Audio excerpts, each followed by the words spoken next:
নমস্কার বন্ধুরা, welcome back to my channel. আজ বানাবো ডাঁটা আলুর তরকারি। কিভাবে বানাবেন একটু দেখে নিন রেসিপিটা। প্রথমে আলুকে ঝুরি ঝুরি করে কেটে নুন হলুদ দিয়ে ভালো করে ভেজে নিতে হবে। এরপর কড়াইতে তেল দিয়ে সেদ্ধ করে রাখা ডাঁটাগুলোকে ভালো করে ভেজে নিতে হবে। ভালোভাবে ভাজা হয়ে গেলে ওটাকে কড়াই থেকে তুলে নিতে হবে।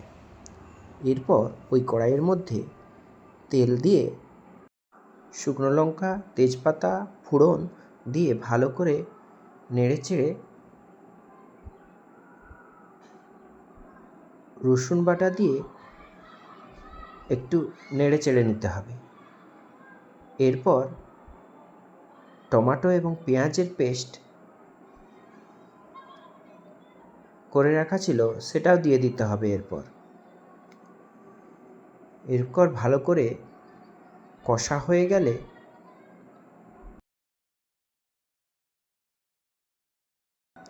এরপর আদা বাটা দিতে হবে। আদা বাটা দিয়ে আবারও ভালো করে নাড়াচাড়া করে নিতে হবে। আদাটা ভালো করে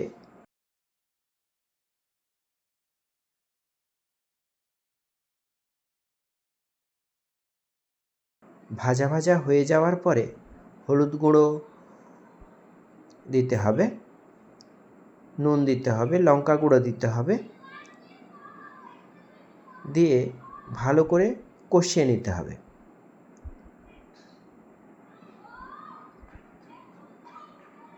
ভালোভাবে কষানো হয়ে গেলে যখন মশলাটা মাখা মাখা হয়ে যাবে, ওতে সামান্য পরিমাণে মশলা ধোয়া জলটা দিতে হবে, দিয়ে আবারও ভালো করে নেড়ে চেড়ে নিতে হবে।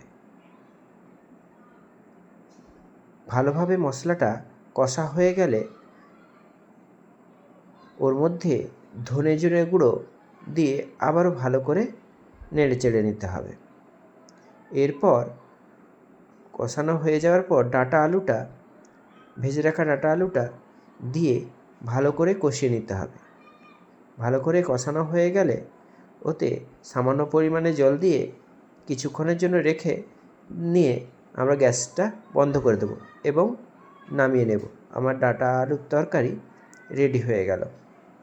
ভালো লাগলে অবশ্যই লাইক, শেয়ার এবং সাবস্ক্রাইব করবেন। বাড়িতে একবার এইভাবে বানিয়ে দেখবেন, কেমন হলো জানাবেন।